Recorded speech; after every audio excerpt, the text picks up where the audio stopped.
Operation Domination is underway.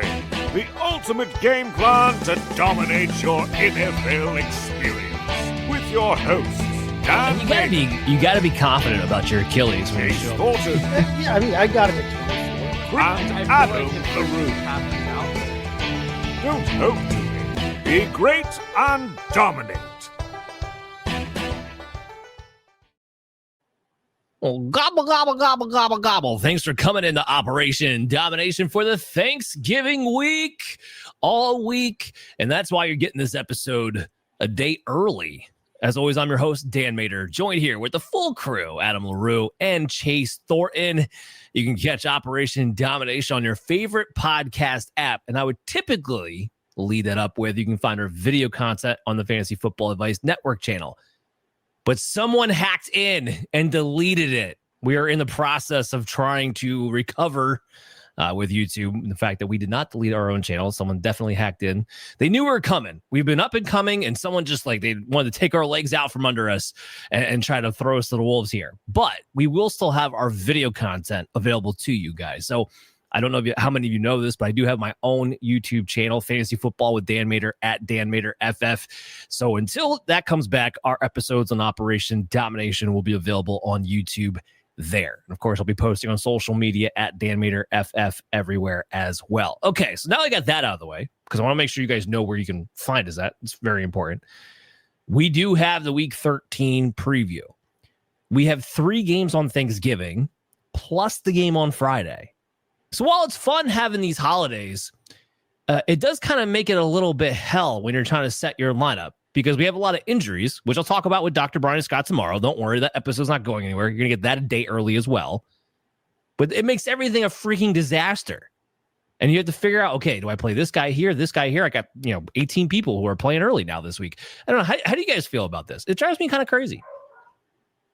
Yeah, it's always fun when you get, we finally don't have a Europe game, but now we've got to deal with having 3 games on Thursday and a game on Friday that's weirdly kind of thrown in there in case, you're not shopping. 3 o'clock. Yeah, Pick one, either 1 o'clock or 8 o'clock. Why is it 3 o'clock? Why? In the middle of the night, people get home from getting all their Black Friday, beat downs taken care of, I guess. I don't know. But the weird thing is we'll talk about, DFS a little bit later, but it's hard. You can't really get a good slate with the Friday game included, which kind of sucks. Cause it has potential to be a juicy fantasy game with Chicago and Philadelphia. I mean, correct me if I'm wrong. You pretty much have to treat that like a Monday night or a Thursday night game, which is basically, a little showdown game. Yeah, it's going to be on its own or on DraftKings. You can combine it with the Thursday night game. You cannot get, at least they weren't offering earlier today. And we are taping this a little earlier, because I'm old, recording this a little earlier than we normally do in the week. But yeah, you can't just do all 3 Thursday games and the Friday game and do a little 4 game. They don't have that available to you on DraftKings. It's either all 3 Thursday games or the Thursday night and Friday night game. And so, like you said, you kind of have to treat it like a one-off Thursday or Friday night or Monday night game. And that's DraftKings dropping the ball. I'm sorry, but that doesn't make any sense. Just lump it all together. It's all part of the Thanksgiving special. Lump it in on the Friday. You have tournaments that are Sunday and Monday. You can include those 2 days. Why can't we include Thursday and Friday? I don't know. Whatever. That's how we normally format it here. When I'm looking at the DFS slate for our purposes, we always combine everything on Sunday, except for they don't include the early games from Europe, but we always combine Sunday and Monday. Why they wouldn't have gone with the 4-game slate total is beyond me, but such is life, and we'll be thankful that at least there's football to watch and that we are all, capable of watching it. Well, because I was going to say, Adam, on the flip side of this, Thursday gets turned into a little mini Sunday, right? Because you do have football all day. It's only 3 games, but instead of sitting there watching Red Zone and having it like me, I have a separate TV where I try to catch all the games I want to on top of it. You can actually sit there and just watch each game individually. Now, do you enjoy that more or you enjoy Red Zone more? I mean, it depends. I wouldn't want to do the 1 game at a time every week, but I love Thanksgiving, specifically Thanksgiving football. Just all right, you guys go do all the like talking amongst family, whatever. I'm just gonna go like be on the couch and It's a great way to avoid those political conversations that are no doubt. So someone starts talking about their opinion, and I'm like, nope, couch, see ya. I know I never see you guys, and there's probably a reason for that. So I'm not going to see you today either. I'll be in the other room. I'll be there at dinner, and then back to sports ball. You want to sit on the couch? Sure, why not? Otherwise, let's just try to line it up with halftime. All right. Well, that's enough Thanksgiving jibber jabber. Let's get into this thing here. We got star sick questions that we got to talk about, and kicking off with a big one because we have big news with Alvin Kamara being injured. We don't know if he's going to come back this week or at all this season. Frankly, we'll get into that with Dr. Brian Scott tomorrow. But the first question is Devin Neal or Chris Rodriguez, and this struck me because I'm like, dude, this is definitely a decision people are having to make, and it kind of sucks that you're in this situation because remember, no one's on bye this week.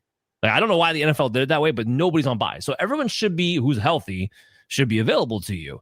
And yet I know I know there's a number of people dealing with this type of decision. So Devin Neal or Chris Rodriguez as his RB2 or flex in a full PPR league.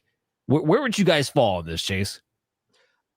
For me, this is going to be Neal, even if Kamara does somehow as a miracle, Thanksgiving miracle, play this weekend.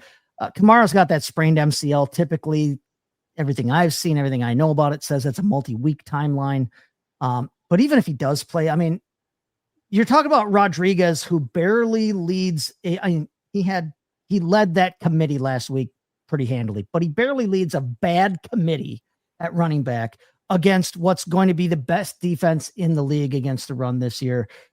Denver only allows 3.6 yards per attempt to opponents. That's the best in the league there. I don't want anything to do with that, to be dead honest with you there. Now, Neal, on the other hand, is facing Miami, who sucks. They give up the 9th most points to opposing running backs. He took over pretty completely in terms of running back after Kamara went down. Their other option would be Audric Estime. We all know how I feel about Audric Estime. Yes. Yeah. Woohoo. Right. Notre Dame guy. You could be thrilled about him all you want. I'm thrilled that I don't have to necessarily deal with him for fantasy anymore, but yes. Right. Now, Shuck can and will run. Yes. And yes, Taysom Hill does exist, but Taysom Hill went 10 rushes for 17 yards last week. He was not necessarily the most effective weapon that they could have. And he's about 397 years old by this point. Neither one of those guys is going to get serious run between the 20s like Neal is. And Neal has the juice that he can break it. So for me, I don't care if Kamara somehow does pull off the Thanksgiving miracle. It's Neal all the way for me. You see that the same way, Adam? More or less. Like if Kamara plays, then do what you got to do. If Kamara plays, you're genuinely projecting 6 points for either of these running backs. I am dead serious. You're projecting 6 points. So Devin Neal's the only one that in any world has upside, but the reality of the situation is Chris Rodriguez only gets points if he scores a touchdown right now, and Devin Neal only gets points right now if he is catching the ball. Those are how both of them get points. If Kamara plays, Devin Neal won't catch the ball. If Chris Rodriguez playing a good defense, probably not getting the end zone. What are you going to do? I really hate if you're in this position, and as a enjoyer of good football and as someone who has appreciated Alvin Kamara over a long period of time, I hope Alvin Kamara plays. But if you're in this position, you should be hoping that Alvin Kamara does not play. That is the only world that you're seeing double digits out of either of these players. It took some interesting work to get yourself in this position too, to be honest with you here. I mean, like you said, Dan, nobody is on bye this week. So there's literally every player who's healthy in the league is available, period.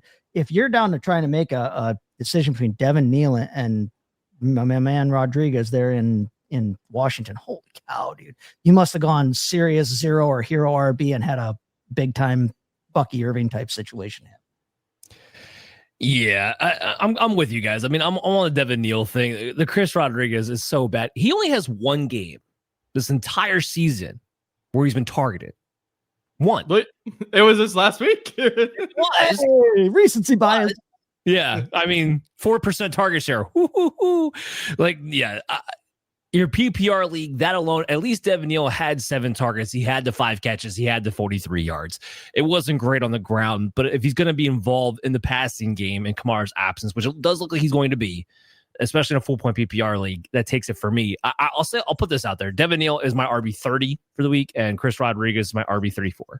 So RB3 flex plays if that's where you have to go. I do want to mention real fast, though, Miami's defense over the past 3 weeks has actually been a lot better. So I don't want people to think that, oh, it's Miami. It's obvious. Like Devin Neal has this huge ceiling. They've been better over the past 3 weeks, actually. It's still not a matchup that scares me. Don't get me twisted here. But, just wanted to lay that out there. I'm not expecting some big matchup boost as much as people would think it would be from what Miami was earlier in the season. Our next question coming up, though, and this player is going to be talked about a couple times. All right. So Luther Burden, who finally looks like he's cemented as the wide receiver 3 for the Chicago Bears over Olamide Zaccheaus. I can't believe it took 12 weeks for that to happen, but it did. So here we are. So this person's asking, is he a startable wide receiver 3/flex play over someone like Jayden Reed when he comes back, I guess, now that his role is growing, or is he still just a boomer bust stash? So we're talking rest of the season here. So Adam, how do you see this? Luther Burden, is he a wide? Focus more so on the wide receiver 3 flex, and then you can throw in Jayden Reed if you want to. For me, like as far as Luther Burden, I don't see it yet. I think he could get there. I think he actually probably will get there by the end of the season, but I don't think I'm ready to make that claim now.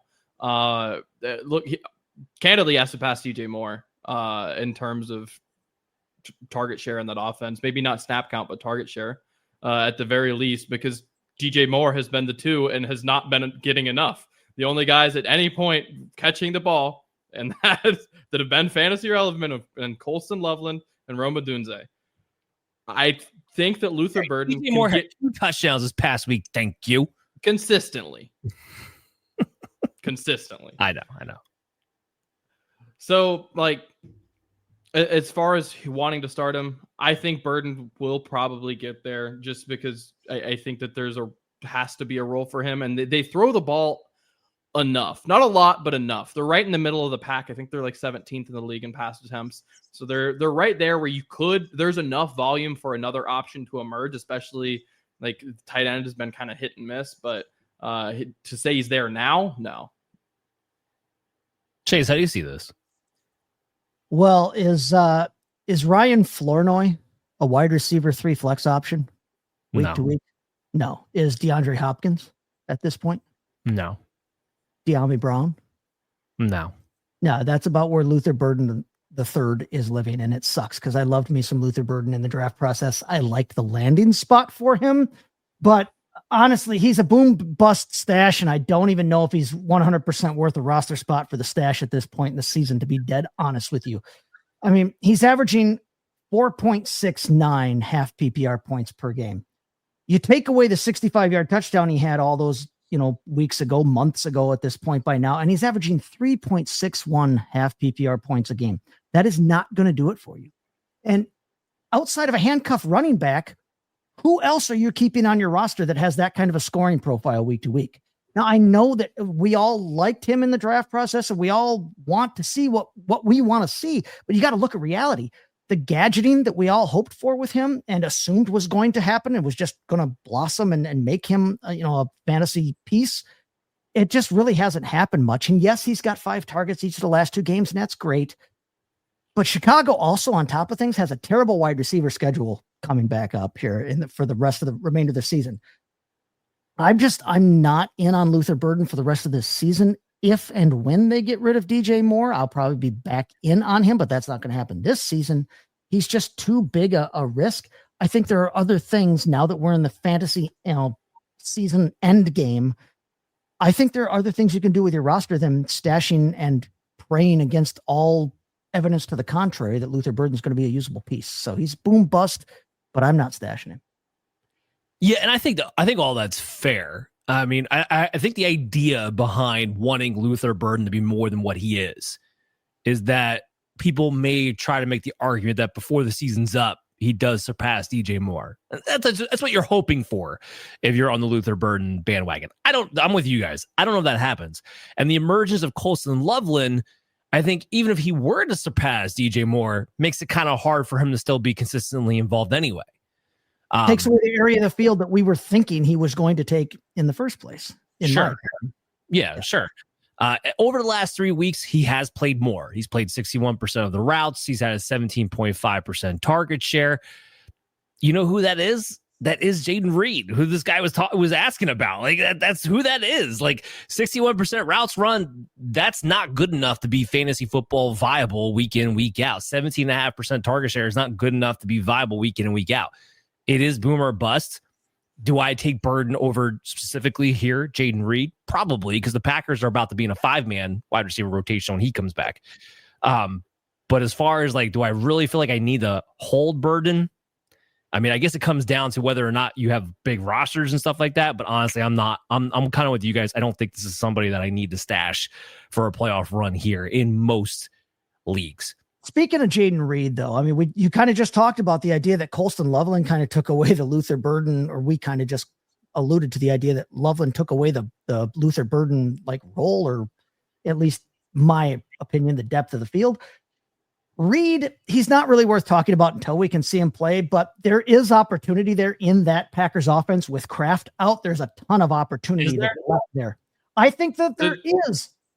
I think there is, because Musgrave has not taken that role. He just has not fit into that. Musgrave will play a much more tight endy role than what we were getting out of Tucker Kraft. But there is opportunity at that spot, at that depth of in the field, and the way that they use Tucker Kraft, there's opportunity to be had there that I think Jayden Reed can fill.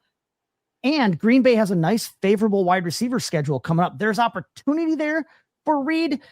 I don't know that he grabs it. I don't know that he's healthy enough to grab it in time to actually do anything for your fantasy team. But honestly, between the two, I don't think I'm trying to be a Packer homer here. I'm trying to look at the situation as what we actually have seen these two do in their NFL careers. There's more opportunity for Reed to be impactful, I think, the last 4 or 5 weeks here than there is for Luther Burden. Here's why I push back on that. Outside of Christian Watson, I don't know if there's a pathway for any Packer wide receiver to have that big of an impact. Jordan Love sucks. Right? I'm not saying he sucks forever. He sucks, period. I'm just saying right now, he sucks. He's not playing well lately. The past month has been dreadful, and they've had plus matchups that take advantage. They got another plus matchup coming up against Detroit on Thanksgiving. We'll see what he can do there. But my point more so bring that up is Jayden Reed, who had already been relegated to being a gadget guy. Matthew Golden, who suddenly can't get on the field now anymore. And they have Christian Watson, Romeo Dobbs, and Tavian Wicks. Like, so you have a 5-man wide receiver rotation. In theory, yeah, Tucker Kraft would open up opportunities. I don't think he does, because no one's running that role, and Jordan Love isn't feeding anybody. But that's the thing, is that nobody's running that role, but they don't have Reed available yet. If and when Reed is available, I think they can at least plug him into some of what they were doing with Tucker Kraft. And I think that's more than one person. To at least interesting piece is that the only world where the Packers offense gets right is if they figure out a short passing game. Agreed. If they want to be pretend to make the playoffs, actually, is they're third in the division, second in the division? Like, there are real questions about making the playoffs, because it's competitive for that last spot. The NFC North probably has 2 real questions. If they want to do that, you need a short passing game. End of conversation. And Jayden Reed is a potential avenue for that. Do I think he does it? Not necessarily, but if you want to solve that problem, he's got to be at least something you talk about. I'm laying out opportunity and what ifs. And if we're talking about stashes for the rest of the season, it's all what ifs. No, it is. And this is why we give a Packers fan on here, because I think the problem with everything you guys just said is Matt LaFleur has 0 balls, and he has made it very, very clear that he's a run-first coach right now, trying to hide the hell out of Jordan Love, and has no interest in making and opening up the passing game whatsoever. That's what I've seen. Yes, they haven't had Jayden Reed. Yes, losing Tucker Kraft was a big blow. You have pieces. You have weapons. You paid Jordan Love $55 million. So the fact that you have all that in place and you're just like, we're run first. I don't care if it's Josh Jacobs. I don't care if it's Emmanuel Wilson. Hell, God help me, if it has to be Chris Brooks, fine. Like that's what's going on right now with the Packers. And that's why I don't trust they just turn this thing around. It's been ugly for a while now. And it just seems like that's the philosophy he's taking in. We have a great defense, and he wants to do everything he can to let his defense win the game when and if at all possible. And maybe 2 comes out of the NFC North. It might be 3 out of the West and 1 out of the North. And that's how it's set up right now. It's competitive right now with that wild card spot in the NFC. It's a little nutty, but we'll find out. Not bad arguments on your part as far as like Jayden Reed and Luther Burden. But it's just, I don't know. I don't trust the Packers offense right now. Neither of them is more than I don't either. Is where we land. No, I agree. I trust the Bears offense and Ben Johnson more. I trust the Packers offense at the moment. I think that's kind of where I fall on that one. But let's talk about another one. So talk about Luther Burden. He comes up again in our next question. Who's the best wide receiver stash for fantasy football playoffs? Luther Burden, Chimere Dike, John Metchie, who won't die, and Jayden Higgins. Hey, given all he's overcome, I'm glad he's not. Yeah. I'm happy for him too, but my God, the fact that I'm bringing up John Metchie in week 13. Right. Fantasy-wise, what are we doing? Anyway, so I'll say it again. Who's the best wide receiver stash for fantasy football playoffs? Luther Burden, Chimere Dike, John Metchie, or Jayden Higgins? Obviously, this is probably more of a deeper league type of situation. So, Adam, I want to go with you first. Who's your stash? Higgins by far is one. I agree. He might actually be a real piece in real leagues. And then after that, we're having deep league conversations, as you alluded to. To me, it's Metchie next. He's someone who the profile coming out was great. Metchie number 2 on this list. Yeah, to me. Woo. I liked him a lot coming out of college. Me too, I feel like he's been in log jams the whole time. He obviously had the cancer thing that he overcome, and we're past that now.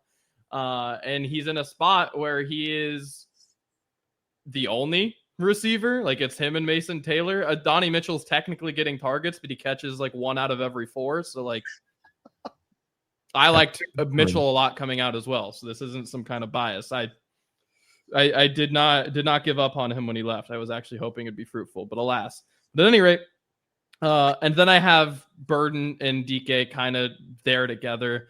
It's tough. DK on one side, maybe there's a little bit more upside. The Titans are bad and they don't throw a lot. And when they do throw, it doesn't seem to matter. He's had some good point games, but he's also had 2-point games mixed in with them. Sure. Yeah. Maybe there's a world where Luther Burden becomes something consistent. Maybe there's not. The point is, I don't know if either of those guys you're going to trust week in and week out versus I think Metchie could become a trustable starter in a deep league. Higgins, I think, could become a trustable starter in any league. So I think those guys have week to week, something real. And our pets' heads are falling off. Oh, dude, if this was a 1 week question, because I can tell you hate John Metchie, Dan, and I don't know why. I don't know what he did to you. No. This is not a hate John Metchie thing. This is not. This is 100% I am a big fan of Chimere Dike.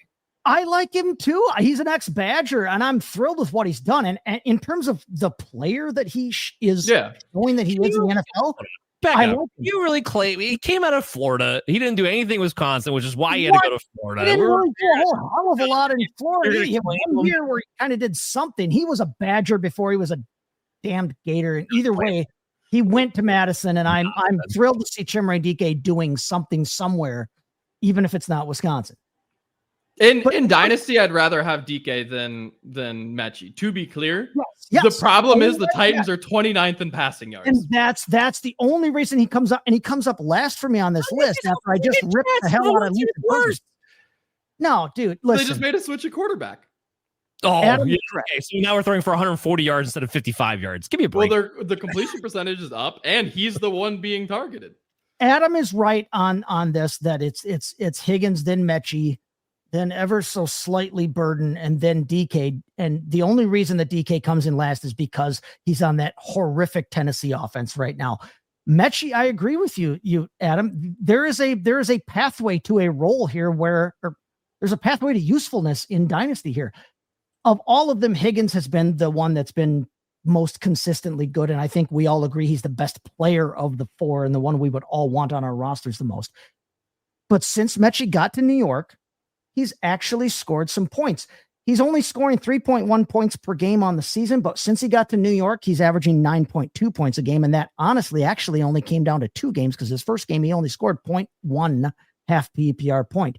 They have used him these last 2 weeks. Now, Garrett Wilson is coming back, which may take away some of those looks, but I don't think it does because I think they can use Wilson on one side. I think they can use Metchie in different areas, and they still have Adonai Mitchell who can run the treadmill routes all week long. So it's Higgins for me because I think he's the best player on probably, weirdly enough, the best. Well, I don't know. He's not on the best offense because Chicago's the best offense, but we already talked about Burden and how he's languishing on that offense. It's Higgins, then Metchie. If you're going to stash somebody, if DK was anywhere but Tennessee, I'd love him as much as you. All right. Why do you hate John Metchie? I'm going to give you guys one guess to this next question. Over the last 4 weeks, which of these wide receivers average the most points per game? I mean, it's either Higgins or DK. I know DK has had big games. The problem is between them, he has 2 points. It's DK. That's an unfair question because Metchie has only been in his current situation. He hasn't been in his current situation for all 4 weeks. Even if it was DK scored more than Metchie has last 2 weeks. So if you want to make it 2 weeks, we can make it 2 weeks. My point is he's wide receiver 34 for the last 4 weeks. And I bring that up to bring this up. Of all these guys, and by the way, my answer is Higgins. I'll go into detail real quickly about that soon. But of all these guys, he's the only one who's wide receiver on the team. Even Metchie split targets with Adonai Mitchell. They had the same amount of targets. DK now, Alik Aomanor, even if he comes back, because DK is running the slot, and Cam Ward is playing a little bit better over the past few games, it's been Jamiri DK, who has big playability, along with being the guy who's getting most of the mismatches because he's playing in the slot and being more readily available to the quarterback. So he has that over everyone in this scenario on a team that is constantly trailing from behind and playing in a negative game script to add in more volume. Now, the key to your guys' point is that Cam Ward has to be continuing to play better as he has the past couple of weeks since What's-His-Face got fired. I do say What's-His-Face on purpose because we don't need to talk about Brian Callahan ever again. But so he actually has that kind of going for him in a way. Now, the answer to this question is Jayden Higgins. He's with a better quarterback, a better offense. He's become the number 2 for Houston over the past 3 weeks. 58% of the routes. We need to see that get up to 70 before we actually start trusting him. But a 21% target share during that time, too. So things are starting to trend in a direction where Higgins could actually be relied on as a fantasy starter within that offense, especially with CJ Stroud starting to make his way back. DK's had 2 useful games in the last 4 games. It was game 1 and game 4. The 2 games in between, he was absolutely untouchable in fantasy. So, I mean, you're going to get that in Tennessee. One of these guys is a hitter. John Metchie on the Jets, too. Newsflash for you. Like, no, every single one of these guys is a hit or miss. It's a boom or bust. You're either going to get something maybe useful or you're going to get absolutely nothing. There's no in between. None of these guys is going to average 8-9 points a week and kind of keep you afloat. Sure. Yeah. The last thing I'll end on is that with Higgins, he has the 4th best schedule for wide receivers rest of the way. Houston's got a nice schedule for wide receivers. So just kind of add that in. We all say Higgins. We just disagree about the rest of the order. We'll see how this breaks down. All right, let's talk about little tight ends, shall we? So Colby Parkinson, looking like he's making his way into the rotation as the top guy there with Tyler Higbee out, Chase's favorite player. And then he also wants to know, am I streaming him over Taysom Hill or Juwan Johnson, other low-end options now that Tyler Higbee is out? So, Chase, we'll go to you first. Colby Parkinson, or I'm looking at Colby Parkinson or Juwan Johnson. Taysom Hill's not really in my factor here. No, and for me, it's still Juwan Johnson, just barely. I mean, when we look at Juwan Johnson's season, that early season volume he got the first month or so of the season, it probably wasn't going to be sustainable anyway, but he is still the rare, reliable receiving option in that New Orleans pass game there. He still is just as trustworthy as he ever was before. He had 7 targets last week. He scored a touchdown in 2 out of his last 3 games. Now, Parkinson has scored a touchdown in each of the last 3 weeks, but if you want to take that 3-game stretch where Parkinson has kind of come on, including last week when Higbee, who shall not be named, was out, Juwan Johnson has actually outscored Parkinson in the last 3 games, and he has the better 1 game high of the 3 games in that stretch. So if you're down to choosing or trying to stream, if you're a tight end streamer, which, okay, some people are, I think that's a losing proposition because you're crapshooting a crapshoot. But if you want to look at just this last 3 game stretch where Parkinson has been usable, Juwan Johnson has still outscored him and outperformed him and has the better one-off shot. If you're streaming, guys, what are you looking for but a one-off shot, right?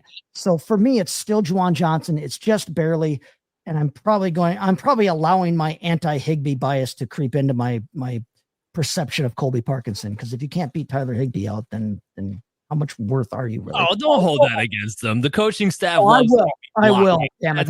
That's neither here nor there when it comes to that. Adam, what do you got in this one? I think I'd rather have Higbee than Juwan Johnson. Juwan Johnson would just not. Higbee? Higbee's out. Parkinson. Parkinson, my bad. Chase is infected me. All Rams tight ends are Tyler Higbee. They're all the same. No, I'd rather have Parkinson. Reason being, like, the Saints are just so tricky to think about where things could go. Like, they've got to figure out something to see what they have in Shuck, if they need to draft a quarterback or not for next season. And I think what that is going to result in is trying a lot of different options as far as who your primary targets are, who your reads are. Who do they have to target? They can make up guys. They've got your favorite wide receiver in Devon Vele. They've got Chris Olave. They've got other people presumably around. There's bodies in the locker room. Yeah, exactly. And look, Juwan Johnson's been great for fantasies because he caught touchdowns. To be honest with you, he's kind of sucked as a football player. Like, if we're actually being honest, the drops in the middle of the season lost them games. Like, a bad team lost them games. Probably good for the Saints because their draft picks are better because of it. But he had multiple multi-drop games in there that genuinely killed drives. Probably took points off the board for their team. Like, he hasn't really been that good of a football player. He's just been a good fantasy player. And I like Juwan Johnson. That's not hate. I wish. So, point being, as the team moves forward, they might consider other options, at least in whom they target. Versus the Rams, what are they going to do? They've already got Stafford on an MVP track. They look like the best team in football. They're the top of everyone's power rankings. What are you going to change? Nothing. You're going to keep doing exactly what's working. With Colby Parkinson, working. Probably not going to change until Higbee's back. That's what I feel is more reliable. Don't forget about Allen Davis now. Okay. Allen. It's Davis Allen. Whatever. Allen Davis Rams tight end names aren't important. Tomato. The point is that he only got one less target in Colby Parkinson, and they'd like to play 13 person. So this is what kills me with the Rams. You think Puka Nacua, you think Matthew Stafford, you think Devontae Adams and Sean McVay, 11 personnel. No, they've played more 22 personnel than anybody in the league. Yep. Anybody. It's absolutely insane. It's funny because they'll then bring Devontae Adams in for the red zone. Well, yeah. Exactly. Instead of bringing your tight ends in to go big for the red zone, they bring Devontae Adams in for the red zone. Yeah. Hey, it works. It works like a charm. It works. And you don't change any of it. No, that's fair. All right. So Adams with Colby Parkinson, Chase. Shout out Brenton Strange is available in a lot of leagues, and that's I think is a better option than either. That is a good point. He is available in a lot of places. You could probably look to pick that option there too. But even if it was Brenton Strange, I prefer Juwan Johnson. Juwan Johnson's been the number 2 target on the Saints. And I know people look at that and are like, well, how much is that really saying? It's pretty good for tight end. So there was a period in the middle of the season where you had Foster Moreau come back, Taysom Hill was back, and then all of a sudden the playing time for Juwan Johnson was getting murky. Right. And we knew that one of the biggest reasons why he had such a great beginning of the season is because he was playing it all the time. And he's a good receiving tight end, and they don't have a lot of receivers. So he was getting targeted like crazy, and it worked out great. We're getting back to that. They're rotating back to that now. So over the last 3 weeks, and I made this specifically for this question, Juwan Johnson's been the tight end 4 overall. Colby Parkinson's been the tight end 6 overall. So they've actually both been really good over the past 3 weeks in particular. The tiebreaker for me is the fact that he has reestablished himself in both routes run and targets during that time. Is no, Juwan, you are back to being the number 2 target on this team behind Chris Olave. And I think that is more trustworthy than with the Rams, where it might be Davis Allen. It might be Terrence Ferguson might get a lick here and there because they utilize so many tight ends. And really, Puka Nacua, Devontae Adams, the passing game goes through them before it goes to the tight ends to begin with, where Juwan Johnson is very much vital to the Saints.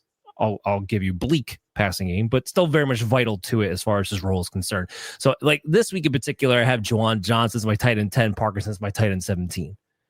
And Brenton Strange, just because you threw him out there, and it's a viable name, he's my tight end 14 for this week. So I would lean towards Juwan Johnson still on that. Just kind of throw that out there. And, you know, maybe a rebuttal to that. This is one of those showdowns, much like last week's between Tyler Shuck and I'm not hitting the showdown button. Yeah, I'm not hitting the showdown. No, but I'm just saying this is one of those showdowns where there are no winners. Yeah, concur. Just like there was, so technically there was a winner, but it felt like not. So Bryce Young, as awful as he was, 10.3 points. The Shucks 8.1.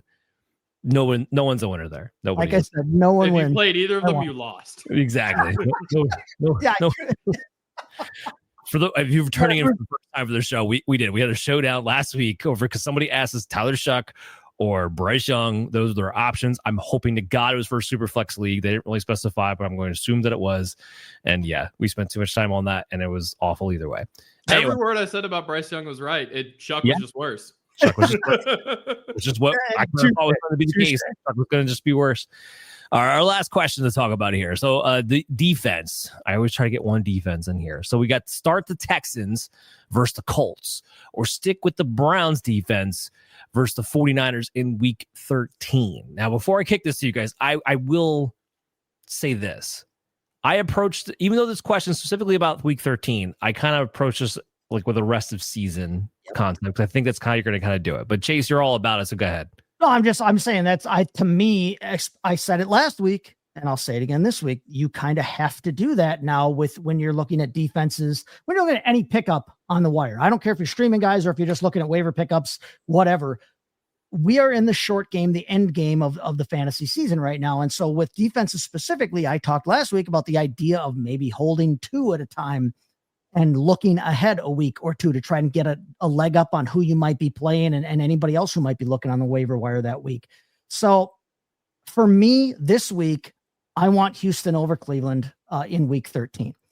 But I want to say real quick that Cleveland does face Tennessee next week. And Tennessee, as we've established on this program and as they've established themselves all year, sucks. Okay. So Cleveland has the better matchup next week. Now Houston plays Kansas City next week, and Kansas City has not been Kansas City in our minds all season, but it's still Kansas City. It's still Patrick Mahomes. You mean for 3 years? They haven't been Kansas City. Yes, but it's still Kansas City versus Cam Ward in Tennessee. All right. Now, if you want to look at rest of season or the fantasy playoffs specifically, Houston gets Arizona, Las Vegas, and the Chargers in the fantasy playoffs. Those teams have given up the 6th most, the most, and the 11th most points to opposing fantasy DSTs. Houston has a much better playoff schedule than does Cleveland, but Cleveland again faces Tennessee next week.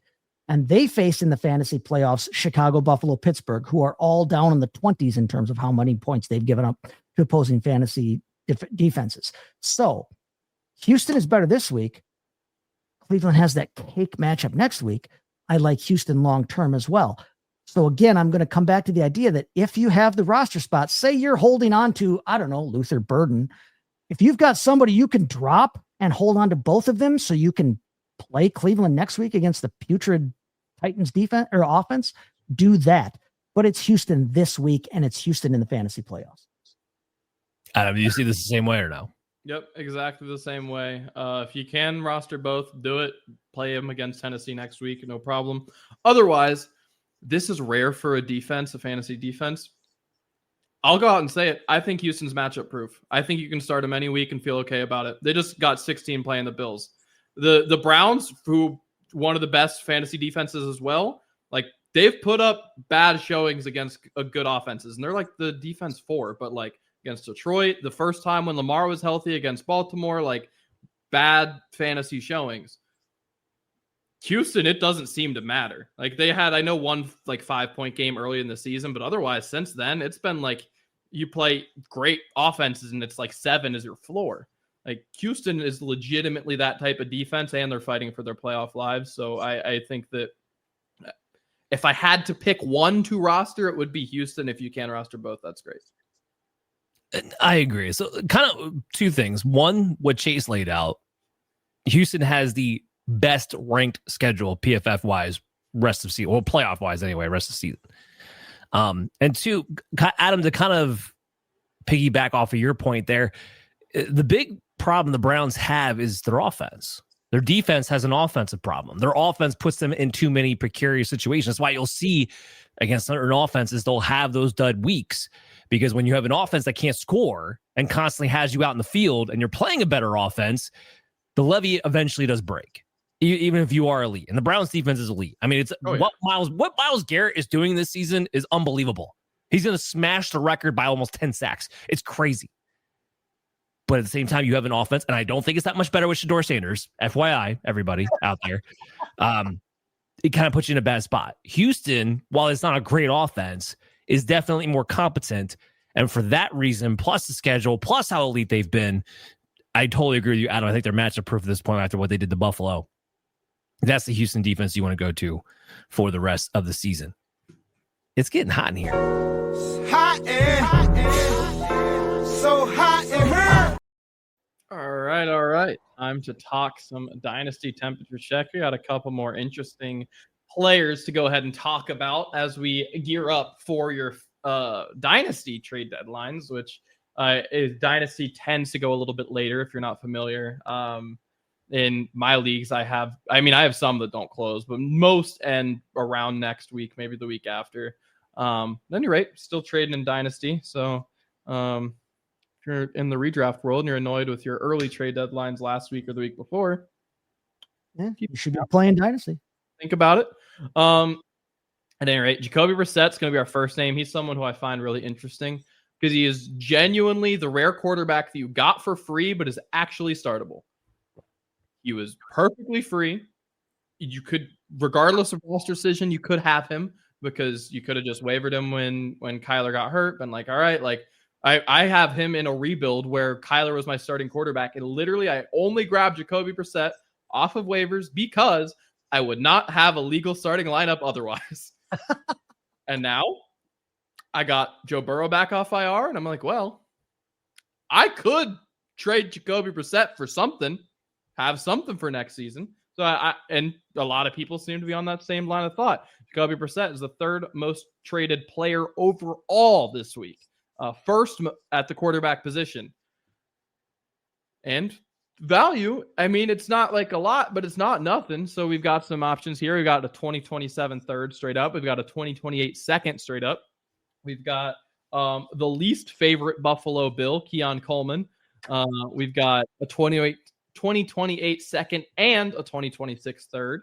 We've got a 2027 second, or we've got Jacoby Brissett and a 28 third for Stephon Diggs, who was, by the way, he was also one of the most traded players this week and narrowly missed this list. He was someone who I considered talking about instead. But guys, what are you guys thinking about Mr. Jacoby Brissett, who genuinely, Dan and I were talking about it before the show. His lowest game since he got the starting job has been 18 points. He's like, genuinely, if he's your quarterback too, you're in a very good spot going into your, super flex dynasty fantasy playoffs. I find Brissett an interesting proposition right now because he's 32 years old. He's a career backup. But as I've said before, much like how I always kind of felt about Fitzmagic, Jacoby Brissett is just a professional quarterback. He's a professional player. Every single time he gets his opportunity or has to step in as the backup, he performs and he does well for the team that has him. Now, he's been on a run, a fantasy usable run lately, not just an on the field, like, oh, keep my team's, hopes above water kind of run lately. But he's 32 years old and he's a career backup. Do any of us honestly think that he gets starting looks next season from some quarterback worthy needy team, or do they go for somebody younger? I don't necessarily think he gets a starting look next year. I think he's in crazy demand for the rest of his career because of what he can do as a backup and how valuable he has made himself in that role. So honestly, almost anything you can get for him is nice at this point. But then you look at it and you're like, okay, well, am I a contender? Am I not a contender? Because if you're a contender, I don't think he gives that role back, even if Kyler Murray is healthy. The rest of it, I think they have to stick with him if they have any hope of wanting to win football games. So you don't want to undervalue Brissett in your trade discussions, but at the same point, he's a 32-year-old career backup. So if you can get something for him, get something for him. Honestly, every single one of these, deals that we talked about or that you brought up here, with the exception of maybe only getting a third rounder out of him, I think you can probably wring something more out of that from everybody else in your league. Otherwise, I mean, I love getting any of these returns for Jacoby Brissett because, like you said, you got him for free. It's all profit at this point. It's a great time, but don't undervalue him. Make sure you squeeze whoever wants to get him for all they're worth. Yeah, I mean, if you don't need Jacoby Brissett as your second quarterback on a playoff run, then any draft capital you get for him, fantastic. Here's the conversation that I want to have. Is Keon Coleman done? Like, isn't it over? It might be. Like, so as I'm saying Keon Coleman, I'm like, that might be the one deal I don't want to do on this list. And it's not that he was benched or healthy and scratching neck. We've seen this in the past happen from time to time and players bounce back from it.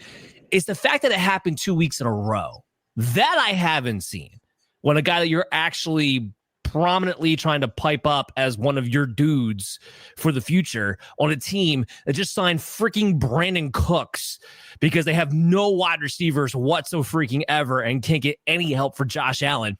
Not just 1 week, but 2 weeks you made him a healthy and active for missing a meeting. Right. Yeah. And they did not look good. They didn't. And you could argue the reason they didn't look good is because that wide receiver group. 100%. So are they just done with them? Anytime Brandon Cooks today.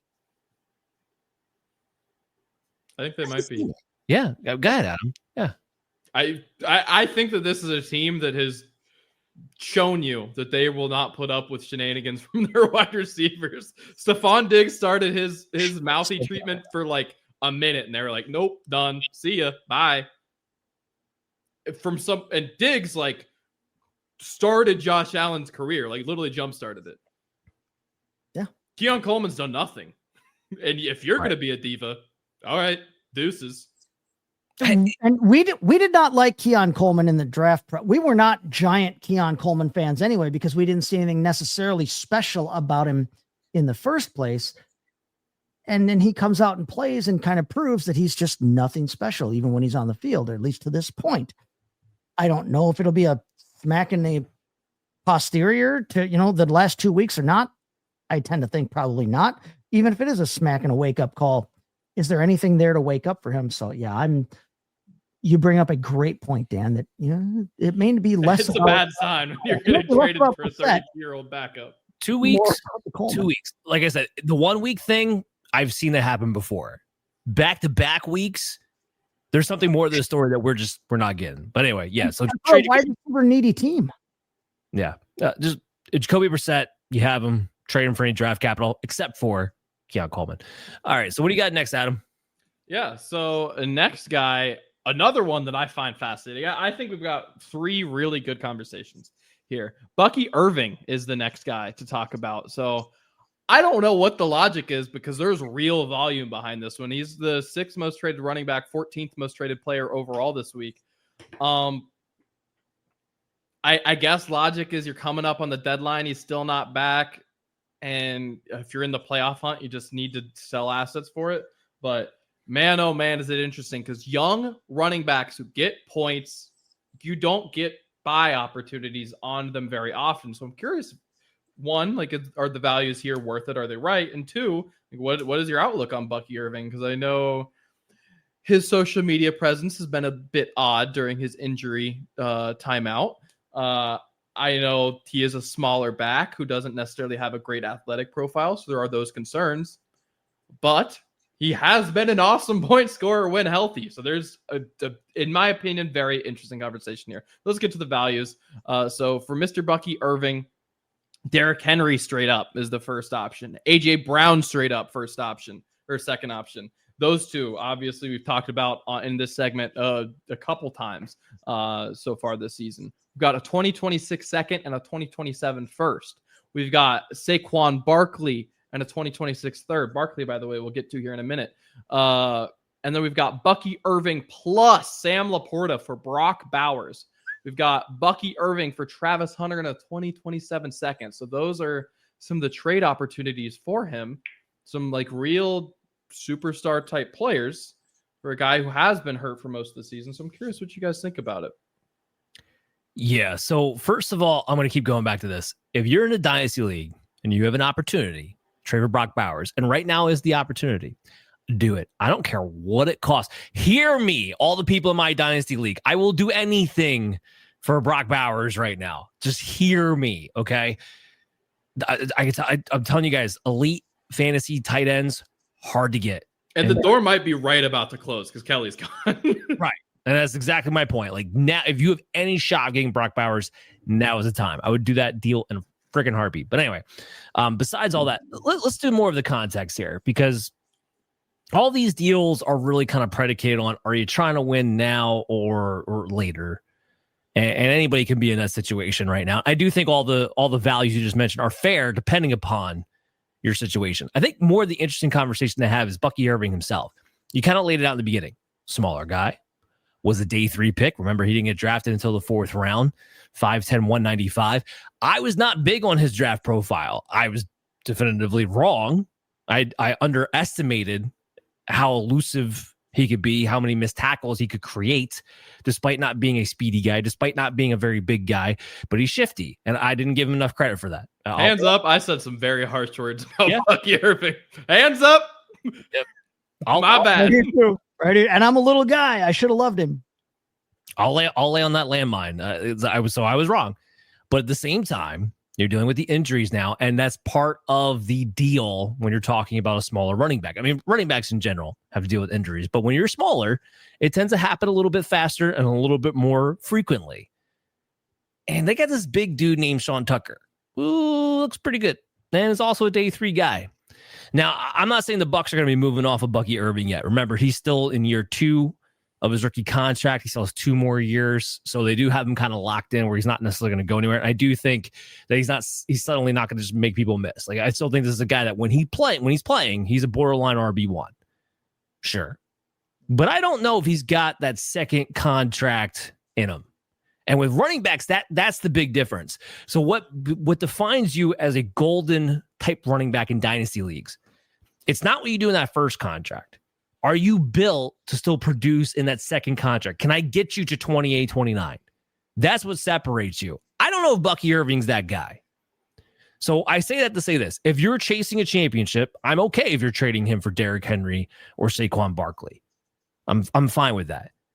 If you're trading him to build for the future with a Brock Bowers or an A.J. Brown, I'm good with that too. The only one I'm not good with here is the Travis Hunter thing. I'm sorry, I just don't see with Travis Hunter. I really don't. I'm not a fan as far this whole gadget thing, both sides of the football. And then there was some things that I did like before he got injured, where they're finally allowing him to actually run a route tree as a wide receiver. Maybe that does change some things going down into the future because he was doing a lot better being actually allowed to run down the field. Very key, very crucial. But Bucky Irving is not a must hold in any kind of capacity to me. No, I'm going to agree with you on that. I mean, I was right there on the same bandwagon, not bandwagon, I guess, but with you guys in terms of not being thrilled about the idea of Bucky Irving and what he could be in the league. And I have since said on this show many times, he has brought me around. I acknowledge that I think he's got what it takes to be a good fantasy asset and a good fantasy running back. However, like you just said, they've also got Sean Tucker there. And I think that some of what's coming out of the Bucky Irving injury situation is the idea that he's been practicing, but he didn't feel right. So now we've got the idea of not to make light of or poo-poo the idea of mental health issues, but what is his head like in terms of how he sees himself in the league, or how he's feeling about anything, life, or is he just not confident in his body yet? But there's the mental health aspect of it too. And I think that might be scaring some people away, because we've got the idea now that, okay, maybe physically he should have been ready to go already, but he has not deemed himself ready to be back on the field. Plus the idea of not a lot of people were necessarily crazy about his draft profile to begin with. So now there's multiple questions about Bucky Irving. Plus, yeah, Sean Tucker's looked pretty darn good when he's been in there. And even if they decide, okay, yeah, let's keep both of these guys, might we see it become more of a thunder and lightning type situation where neither one of them is going to be the guy? And it's just such a rare opportunity to get a guy like that, a bell cow type guy. Maybe they're just going to be a committee backfield like everybody else going forward too. So I think there's enough questions about Bucky Irving's future that it doesn't necessarily shock me that people are trading him off right now. However, that being said, the dude is still 23 years old. And I think it comes down to, for me, in a lot of these cases that are laid out here for us, are you a contender? Are you not? I agree with you on the Travis Hunter thing. I think the Travis Hunter thing was a lot less of a question before Parker Washington proved he could be an actual NFL football player. Because I think that the Jaguars can get what Travis Hunter was giving to them elsewhere on their roster offensively. Defensively, I think that they probably need Travis Hunter a lot more on that side of the football than they do on the offensive side. They won't do it. They've made it clear they view him as an offensive player first and defensive player second. I don't think they'll do it. But even if they do, I'm not in on him as an offensive player anyway. So I agree with you, Dan, that's the one deal that would probably make me take pause. The rest of these, I'm okay with, yeah, especially depending on whether you're contending or not. But there are a lot of questions around Bucky Irving right now, unfortunately, and unfortunately, not a lot of them have to do with are his legs healthy or is his shoulder healthy? It's other questions that are I think clouding some people's judgment. All right, so yeah, definitely agreed there. On to our third back, or our third player, second back, and I alluded to him a minute ago, Saquon Barkley, third most traded running back, fifth most traded player overall. Some interesting trades for him, who, by the way, has, to everyone, had a disappointing season. I think I ranked him the highest coming in and redraft coming into the season, but we all had him in worst was maybe top 4. I had 6. I was 6. Pretty low. Yeah. But still, top half RB1 for all of us. Yes. And to that regard, had a very disappointing season.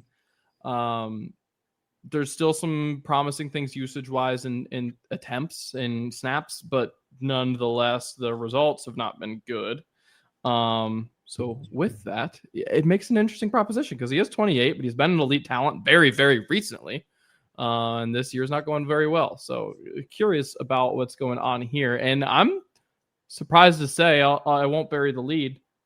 The value hasn't dropped nearly as much as I would have thought for a running back his age having this dreadful of a year in terms of his own efficiency stats. So 2026 first to 2026 second. That's the first trade off the rip. We've got Devin Neal and a 2028 first, which that one's, we'll talk about it. 2027 first.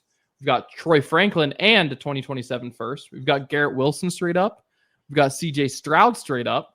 Or we've got Woody Marks and a 2026 first. So, guys, I'm curious your thoughts here on Mr. Saquon Barkley. Look, with Saquon, he's still getting all the touches. Okay, so he's basically what Saquon is a lesser version of CMC at the moment, where he's getting insane workload. It's just not efficient. Fine. But it's still an offense that wants to utilize him. He has a base floor. You're just not going to get those ceiling type of games. Adam, you said it perfectly. He's 28 years old. And everyone's looking at this like, is he just done? Saquon Barkley's a special breed. He came off of a hell of a year for volume. And raises that kind of volume for a running back over 400 touches a year before, raises all kind of red flags when you go into the following season. We have enough of a sample size now where we should be able to pick that up. I think he'll be really good next year. This is still a really good football team that will likely get a different offensive coordinator. That's their number one problem right now. Their offensive line's been beat up. I'm sure Howie Roseman will address that in some sort of capacity next season. And I think he'll be a top 5 running back next season. Because the one thing I'll give Barkley to his credit is while it hasn't been pretty this year, he stayed healthy. So if he's 28 and staying healthy and goes into his 29th year with a better offensive line, maybe a rejuvenated system, and a year in which he didn't get as many touches, I think he'll have a bounce back year. I think he's got one more pop in him. So when you talk about these trades here, again, I'm okay with most of them except for Devin Neal in 2028 first. I'm okay with a Devin Neal in 2027 first. BT dubs, just not 28. I don't know why you have to wait 2 years to get that first round. I don't think it's an egregious thing to take a 28 first for him, but that better be a home league. Otherwise, you gotta know that's gonna last. I will not trade him for CJ Stroud. And it's not because I don't love CJ Stroud. I do, but I do not trust that the Texans are going to turn this around offensively, schematically anytime soon. Here's what I want to look at. Look at the common thread of almost, in my opinion, every single deal that you laid out, the person trading Barkley away is trading for future type assets. None of these deals is a win now deal. If you are a win now team, you need Barkley. You want Barkley on your roster unless somebody's going out of their mind and giving you some crazy win now type but player for Saquon Barkley. Trading him for a 26-1 and a 26-2, trading him for Devin Neal, who's a younger running back, and the 28-1 obviously is a future play. The 27 first, I'm not crazy about that deal, but it's a future play. Franklin in a 27-1, the Garrett Wilson, CJ Stroud, Marks in a 26. Every single one of those deals is a future deal. It's not a win now deal. If you're a win now team, you want Barkley on your team. If not, you have to ask yourself, okay, where am I realistically? What do I need? And what can I get for him? Do not undersell him. I don't think Stroud is a crazy undersell, but you're definitely not like profiting a ton from that deal. I think you can get better elsewhere for that. Neal and pushing it out to the 28-1. I don't think it's an egregious. I don't think it's an overpay. I don't think you're underselling him, but I think you can get more elsewhere. So don't undersell him just to get rid of him because you're not a win now team. If you're a win now team, somebody better be shooting something at you that's pretty damn enticing for you to get rid of Saquon Barkley because they have a good running back schedule the rest of the season too. And like you said, Dan, he stayed healthy. I don't want to bet against Saquon Barkley in that kind of a situation. So don't undersell him. But these are all future deals. These are not win now deals.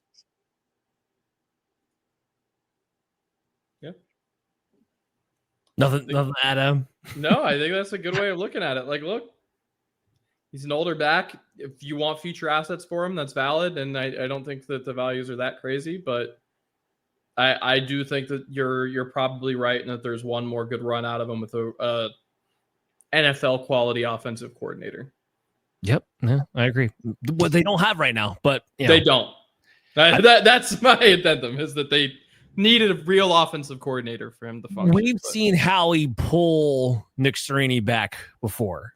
Yes. Nick Sirianni back. I like to call him Sirianni because I call him Sirianni with a little weenie, but Sirianni back before and plug in their own offensive coordinator. I wouldn't be surprised if they did it again. But I'm getting a little thirsty.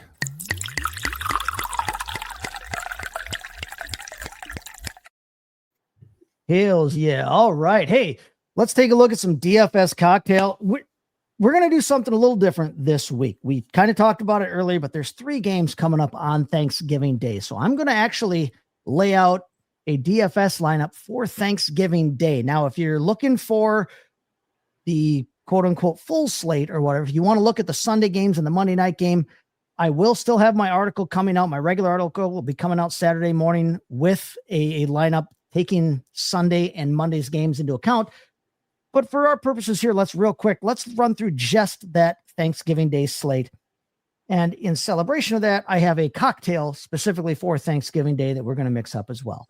So when we look at those 3 games that are on Thanksgiving, it's a hell of a slate, to be honest with you. I think we've got 3 pretty good games, I think, lined up here. And they're even better now that it looks like Joe Burrow may come back and play for the Bengals here against the Baltimore Ravens. That makes that night game a heck of a lot more enticing. But these are the 3 highest at the moment that we are recording, not taping this episode. At the moment, these are the 3 highest point totals on the slate in the entire league this week. So we've got Green Bay at Detroit. We've got Kansas City playing on the road at the Dallas Cowboys. And that night game, like I said, is the Bengals at the Baltimore Ravens. So 3 high point totals. We've got some high-powered offenses in there in terms of, what they can do. And like I said, with Burrow coming back, hey, it's anybody's guess what Cincinnati can be. But I'm really intrigued by this slate. When I take a look at it, we've kind of tailed the Dallas Cowboys all season in the DFS cocktail because they pass the ball a whole hell of a lot. Plus, they allow other teams to pass the ball a whole hell of a lot. So I'm going to take a look at that game again. I am going to roll with Patrick Mahomes as my quarterback this week in my DFS cocktail for 6,500. Now, if you take a look at the pricing on DraftKings for that slate, Patrick Mahomes is the QB2 in salary, but he's the QB1 this week in ECR, in expert consensus rankings this week, because he's facing the Dallas Cowboys team that gives up the absolute most points to opposing fantasy quarterbacks. Now, if you look at recency and what have you done for me lately, Patrick Mahomes, he's only got 1 passing touchdown in the last 3 weeks, but he's also faced Buffalo, Denver, and Indianapolis the last 3 weeks. Those are pretty tough defenses against opposing fantasy quarterbacks. Dallas is anything but that. If you want to look at what Mahomes has actually done on the field, yeah, he hasn't had those passing touchdowns, but last week he had a season high 352 passing yards against that Indianapolis Colts defense. He's attempted 91 passes the last 2 weeks, and he's facing a Cowboys team that is going to give up points to the quarterback. And they have also been prone to the idea of giving up quarterback rushing touchdowns as well, which is another way that Mahomes can hurt you. He hasn't had one in a while, but he does have 4 on the season. I like Patrick Mahomes for 6,500. When you take a look, at the cost this week versus where they're ranked in terms of the ECR, you also have to keep in mind, like I said, we're only looking at a 3-game slate for cost-wise on Thursday, but their ECR is going to rank them with everybody else who's playing Friday, Sunday, and Monday. So you can't necessarily just say, oh, well, a guy is ranked really low in terms of his ECR, but his salary is really high. His salary is high in terms of where he matches up against other people who are playing on Thursday. And that'll come into play when we talk about, our playback against these Kansas City Chiefs. But we are going to pair Patrick Mahomes with his top receiver, Rashee Rice, at 7,500. I love me some Rashee Rice. I am one of those people who drafted him everywhere and hung on to him until he came back. I have been reaping the rewards ever since. He is the wide receiver 3 in salary this week. He's also the wide receiver 3 in the expert consensus rankings. And he is the wide receiver 5 in points per game since he came back from that injury and since he has played. Overall, he's been the wide receiver 3, since his return. He's scored a ton of points there. He's averaging over 9 targets a game for this team. And he's coming off this week, his best game of the season last week, in having 8 catches on 12 targets on 141 yards. He didn't score a touchdown, but I think we'll forgive that when he gets 141 on 8 catches. He hasn't scored a touchdown, in fact, in the last 2 weeks, but I'm willing to forgive 2 weeks ago because, like I said, they faced Denver that game, and we all know that Denver is a shutdown defense against anybody at any position. Dallas, just like they've given up the most points to the opposing fantasy quarterbacks, they're giving up the most points to fantasy wide receivers. They just allowed A.J. Brown to break out of his well-publicized and much lamented slump that he's been in all season. A.J. Brown had a good game against them last week. I think Rashee Rice can nail them this week. So this week's cocktail is I'm going to call it the Cozy by the Fire Mule, but I'm tempted to call it the Dumpster Fire Mule because we're all going to be spending time with our families here on Thursday for Thanksgiving, and it could be. We're really just boosting the holidays, aren't we? Just calling it a dumpster fire. I love it. Right? Yeah, I said Cozy by the Fire first. Okay, but yeah, we're going to make a variation on a mule this week, really? And our base spirit in this mule is not going to be vodka. It's going to be a smoky Scotch whiskey. Now, if you like to smoke your own whiskeys, if you want to smoke a bourbon, smoke a rye, whatever, you go right ahead and do that. I'm going to choose a smoky Scotch for my base spirit in this cocktail. Our base spirit for our DFS lineup was that Chiefs lineup with Mahomes and Rice. Our base spirit here is going to be a smoky Scotch whiskey. And the one that I'm going to use this week is Ardbeg Ukatal. Okay, now that's a very Scottish thing to have to say, but Ardbeg Ukatal. If you've ever had Ardbeg, anything of Ardbeg's, they're very peaty whiskeys. They're very smoky. I've said it before. I've had some Ardbeg whiskeys that are like falling face down into a campfire and just drinking through the pain because there's a lot of smoke involved here. Okay. But we're going to use that Ardbeg Ukatal. We're going to take 1.5 ounces of that. And we're going to add that to a rocks glass full of ice already. And then on top of that, because it's a mule and because we're going to kind of try and, stick with a fall theme here, we're going to add 0.5 ounce of maple infused vodka on top of that. And then we're going to add 0.5 ounce of lemon juice and 0.5 ounce of simple syrup. Now I'm going to stir that while I talk to you here about the playback against these two Chiefs in the lineup here. We're going to play not necessarily one of the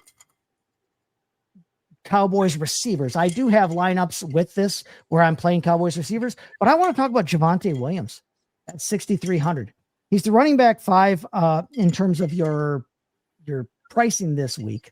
Okay. And he hasn't scored since week 8. I know that yet, but in that week 8 game, he scored 2 touchdowns against Denver. The Chiefs are tough against opposing fantasy running backs. They can be. But in the last 2 weeks, Javonte Williams has had 20 plus rushing attempts in both games.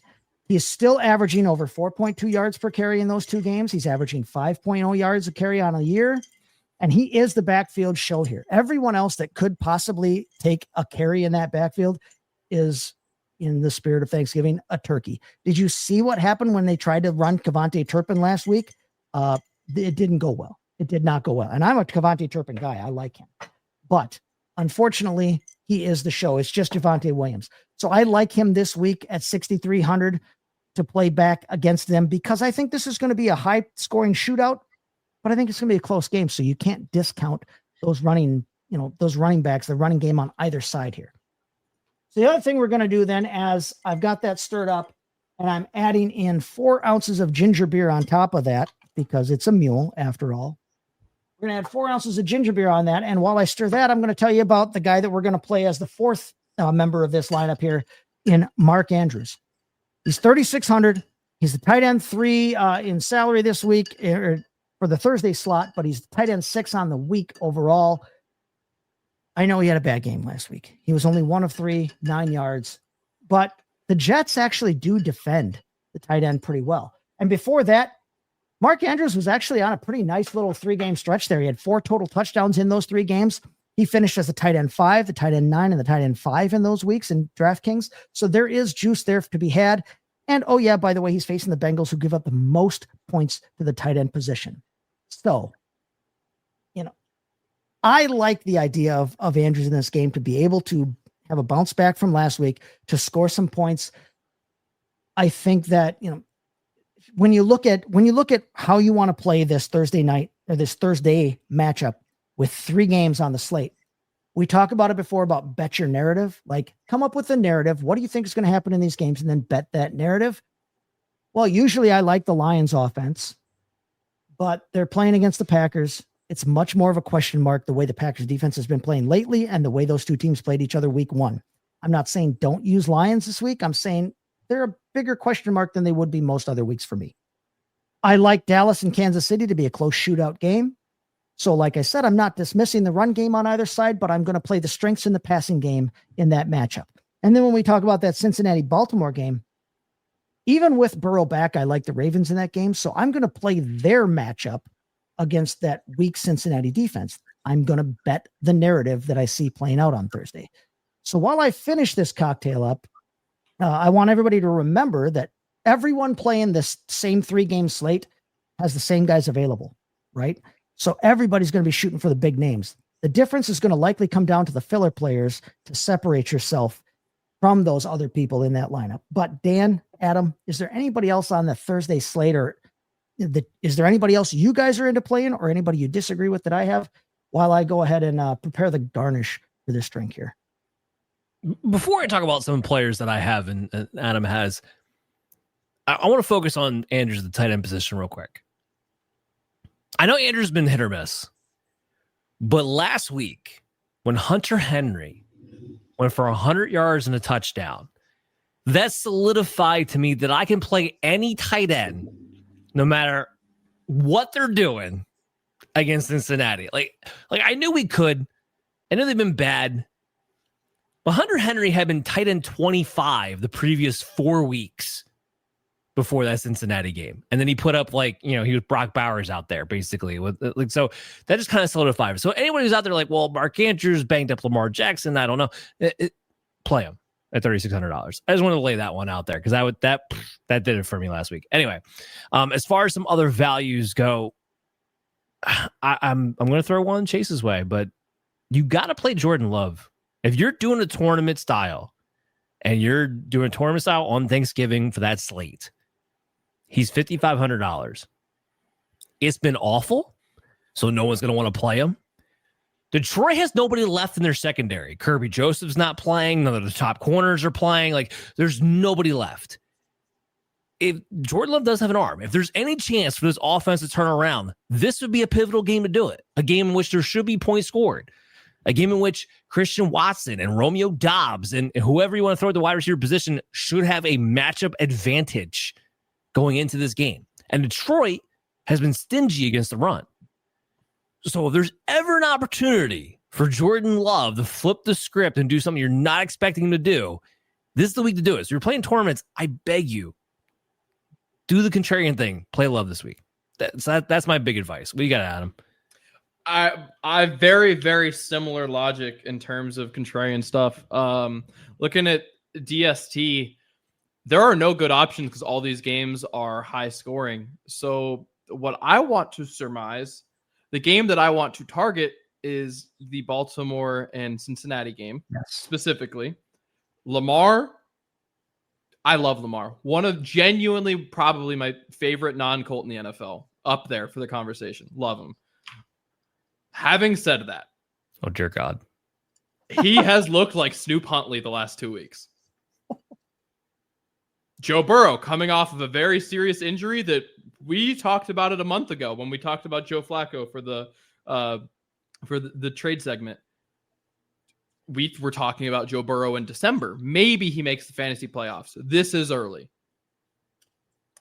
If there's a game that becomes a stinker that we expect to be high scoring, it is this one. I don't have a confident say in which defense you'd say and you would want to pick, but if I'm especially tournament style, where I think the popular defense is probably going to be Green Bay because they're the only actually good unit that plays on Thursday. And they're only $2,900. They're not in the I think they will be one of the more popular picks. I'm taking something out of the AFC North matchup. AFC North matchups always play each other tough. Man, oh man. The quarterback situation for both teams is really scary. And Cincinnati, for what it's worth, they suck. Bad defense. Horrific. They do. They still got 10 points against a good Patriots offense last week. They got points. So I'm just throwing it out there. When there are genuinely no good options on paper, that's the game that I would target. And I don't think it's psychotic in tournament style play to consider Cincinnati a viable option. That's a bold statement. There's 6 games. This is, if I was to guess right now, I think this is the lowest scoring game. You're right. There's 16. 3 games, 6 teams. Of It's the not 6, the highest point total, Vegas point total, but your narrative, again, bet your narrative. What you're saying makes complete sense. That I don't think Baltimore's going to have to score a ton of points to win that game. So it wouldn't shock me. Derrick Henry scoring all of them. Derrick Henry and maybe Mark Andrews. I'll give you that because I do agree with that pick. But there are 2 good players in the Bengals defense. There are a pass rusher and 1 corner. Tell me how many receivers Baltimore has. 1. No, that part's 100%. That part's completely and utterly fair. I think Joe Burrow's going to be decent coming back. He still has Jamar Chase at his disposal. I know Baltimore's defense has been better as yeah, that doesn't stop Joe Burrow. He's been plenty. I'm aware of that. Chase Brown was bad when Joe was playing. Like, granted, I hope that's fixed now, but I can't put anything past Zach Taylor at this point. No, I'm only saying this because it's tournament play, because you have to play something that's a little silly. If we had Joe Burrow all season, and then we roll into this game, if we had Joe Burrow all season and we roll into this game, yeah, I'd feel much better about Joe Burrow. Joe Burrow coming off a major injury absence, T. Higgins being gone, that offensive line is still a Cincinnati offensive line. And I'm not confident that Cincinnati will look Cincinnati-ish this week. Contrarian. It's definitely contrarian. It's definitely contrarian. Okay. I'd feel better about Baltimore, but this is the game I would target. I got you. Yeah, no, I agree with that. While you guys were talking about that and arguing about that, I was roasting some marshmallows here. So I've got a couple of marshmallows. That's what we're going to garnish our drink with here, our dumpster fire mule, our cozy by the fire mule, because you're going to be hanging out with your families and building nice fires in the living room and that kind of thing. And hopefully those fires are in the fireplace and not, between you and your don't worry, mine will be more dumpster fire than cozy. It's okay. Right. So yeah. So in the interest of having a positive holiday spirit, it's a cozy by the fire mule. It's a dumpster fire mule. So here it is. Enjoy that. Slanjava, everybody. But good luck with your DFS plays. Like I said, I will have the article about this will be out here earlier this week in time for Thanksgiving. But I will have a DFS cocktail and a DFS lineup for you available on Saturday with with my weekly article that comes out. So check back if you want to play the main slate as well. Slanjava and happy Thanksgiving, everybody. Love it. Absolutely love it. Guys, make sure you're downloading Operation Domination on your favorite podcast app. Go to @DanMaterFF for the video content for this week. I am going to have my episode with Dr. Brian Scott out on Thanksgiving morning, and it looks like I'll be going live on Thursday with Chaz Flaherty of Sports Betting Weekly. We're going to give you all of our best bets Thursday morning at 11 o'clock. So make sure you go to @DanMaterFF on social media and on YouTube, because we're going to go live with that show at that time. I do have 2 articles coming out this week for the huddle, because we got to get that one article out for the Thanksgiving games. We got, like I said, we got 4, and I'm including unlike DraftKings, I am including the Black Friday game into my article. It's just going to be my top 5 player prop bets, but I'll also have my top 15 heading into the weekend on Saturday on the huddle too. So guys, make sure you check all that out. We'll see you again tomorrow. Be good till then.